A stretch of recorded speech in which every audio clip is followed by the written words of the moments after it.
et plus précisément en région montagneuse, connue par ses conditions climatiques rudes. Ses habitants trouvent des difficultés de se fournir les moyens essentiels de faire face à cette rigidité, au niveau des difficultés topographiques, mais aussi financières. Les statistiques établies par le Haut-Commissariat du Plan indiquent que le taux de pauvreté a évolué de 3,5% de la moyenne. Nous avons vécu des moments de souffrance lors de notre sortie à Terra Ansa, qui a de 25 km de Gnez et qui possède environ 3000 habitants. D'après notre discours avec la population, leurs grandes problématiques sont en hiver. Les familles apportent le bois de chauffage à l'aide de leur cheptel et les stockent car les routes se ferment par la neige, qui arrive à une altitude de 1 jusqu'à 3 mètres, ou bien acheter auprès des vendeurs de bois. Et ils recourent surtout aux bouteilles de gaz.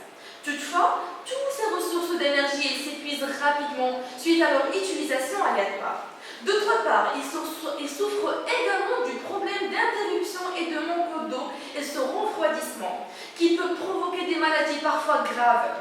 Cependant, la superficie exigée par les activités quotidiennes, telles que cuisson, chauffage et autres, est importante, ce qui pousse les femmes à les faire hors de la maison.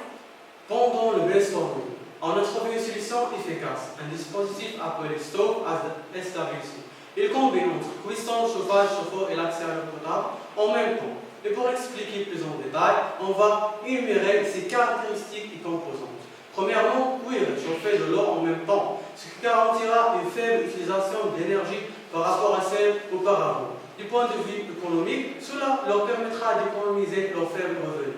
Deuxièmement, convertir la glace en eau liquide grâce à la chaleur émise par le dispositif et le filtrer permet ainsi à la population d'avoir accès à l'eau potable et buvable. Troisièmement, SWC présente l'avantage de son installation et séparation, car elle est composée de plusieurs parties, chacune étant dédiée à un processus particulier. Et donc l'installer selon nos besoins. Par exemple, si l'eau est disponible, la partie pour transformer la glace en eau peut être exclue et la séparer selon le besoin.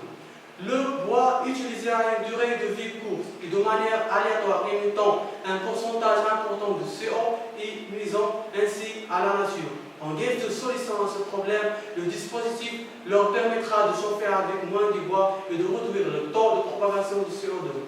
Cela du côté environnemental. Pour donner un regard sur le dispositif, il se compose d'un mélange d'inox et de fer. Le fait que l'inox n'oxyde pas avec l'eau et le cuivre avec une grande capacité conductrice de chaleur et d'autres matériaux composés en harmonie entre eux.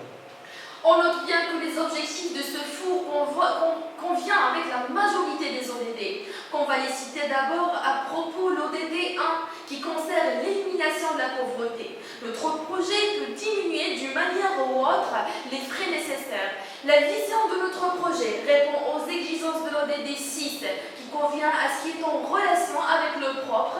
Et l'ODD 3 qui indique l'accès à la santé qui permet à tout de vivre en bonne santé et promouvoir le bien-être de tout à tout âge, comme notre four fonctionne en utilisant du bois et chauffage qui nous garantit d'y avoir une alimentation saine. De cela, on peut dire que le four a réalisé l'objectif de bien-être. Notre projet convient à la majorité de la population grâce à sa vision socio-économique et environnementale qui va assurer sa vente non seulement à Alpha, mais au niveau des milieux ruraux et urbains aussi. Merci pour votre attention.